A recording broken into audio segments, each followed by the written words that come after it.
अस्सलाम वालेकुम वरहमतुल्लाहि वबरकातुहू। मैं हूं डॉक्टर अमजद अली और आज के हमारे दिलचस्प टॉपिक जो है वो है होम्योपैथिक ओरिजिन।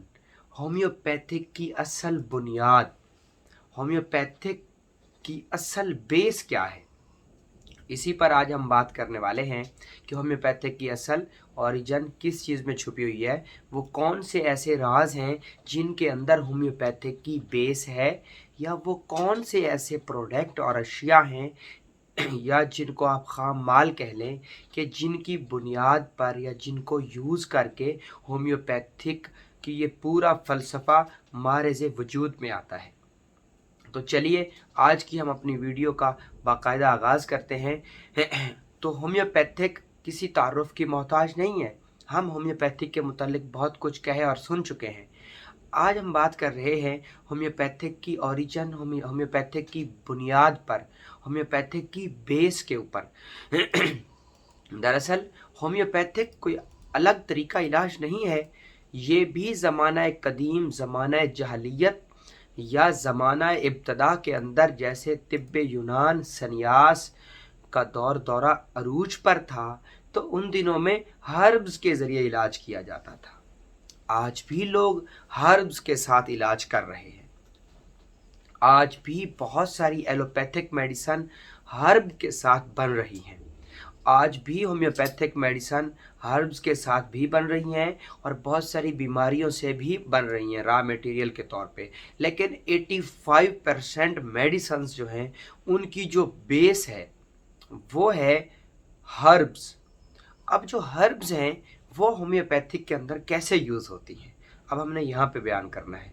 देखिए, सबसे पहले जो कदीम होम्योपैथी थी उसकी बुनियाद तो सिर्फ और सिर्फ हर्ब्स ही थी। ताहम जदीद होम्योपैथी के अंदर, अच्छा यहाँ पे मैं आप लोगों को एक डिफरेंस जो है ना क्लियर कर दूं, वो ये कि क्या कदीम होम्योपैथी और जदीद होम्योपैथी में फ़र्क है? बिल्कुल नहीं।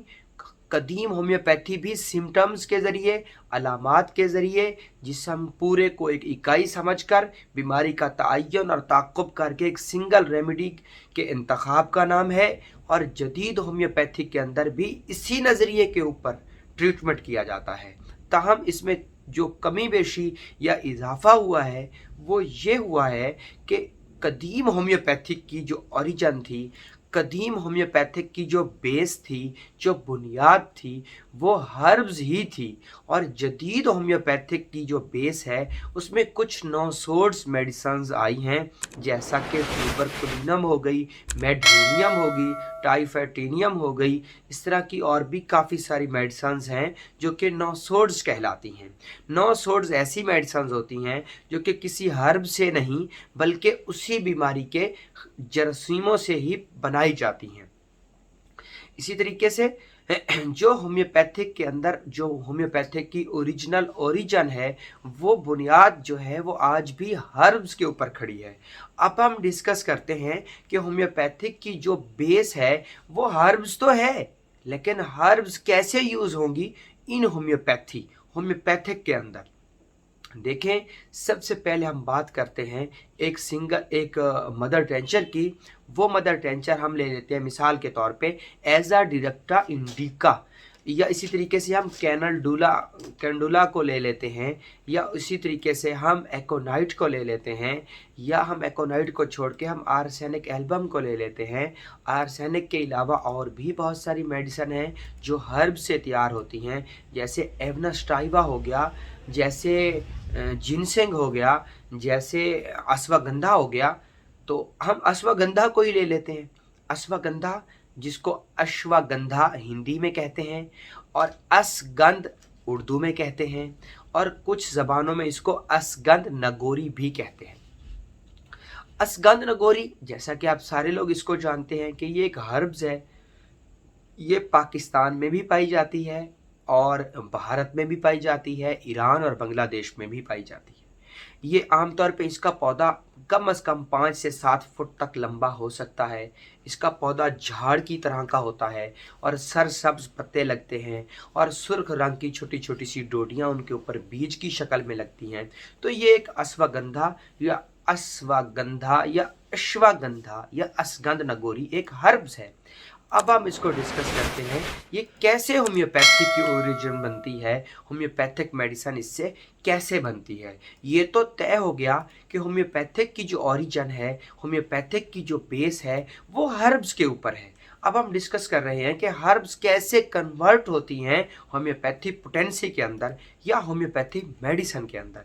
इसी तरीके से जब हम अश्वगंधा मदर टिंचर बनाते हैं तो वो क्या करते हैं कि अश्वगंधा के पौधे को लेते हैं और तकरीबन एक इंच, आधा आधा इंच उसके छोटे छोटे टुकड़े करते हैं, उसको धोकर स्ट्रॉन्ग अल्कोहल में डालकर 6 से 9 हफ्ते तक ऐसी जगह पे उसको रखते हैं जहां पर धूप ना पहुंचे और रोज़ाना उस जार को हिलाते रहते हैं।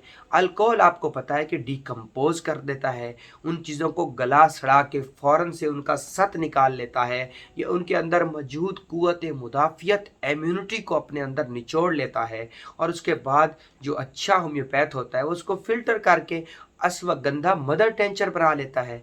तो इसी तरीके से बहुत सारी हर्ब्स हैं जो कि होम्योपैथी की ओरिजिन, होम्योपैथी की बेस हैं। अब यहाँ पे एक सवाल और पैदा होता है कि ये तो सरसब्ज जड़ी बूटी की हमने बात की, अब बहुत सारी जड़ी बूटियाँ ऐसी हैं जो कि सरसब्ज हालत में हमें अवेल नहीं है, तो फिर जो खुश्क जड़ी बूटियाँ हैं उनसे हम कैसे होम्योपैथी की ओरिजिन बनाते हैं। उसमें ऐसा है कि जो खुश्क होम्योपैथिक हैं जैसे दार हल्द है, तो दार हल्द जो है इससे बर्बरिस वल्गरिस बनती है और वो खुश्क चीज़ है, एक जड़ है। तो उसको सबसे पहले वो पानी में डालते हैं जिससे उसके अंदर वो अपने अंदर पानी को जज़ब कर लेती है।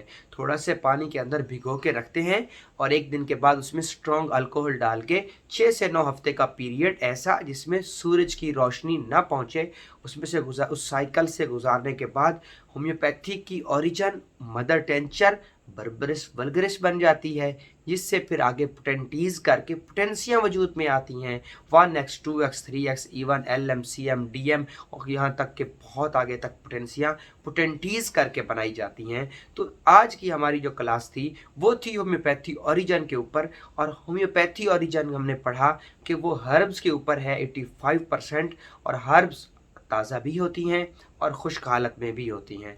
तो स्ट्रॉन्ग अल्कोहल के ज़रिए होम्योपैथी के मदर टिंचर्स बनाए जाते हैं जो कि बेसिक होम्योपैथिक के ओरिजिन या होम्योपैथिक की बेस हैं।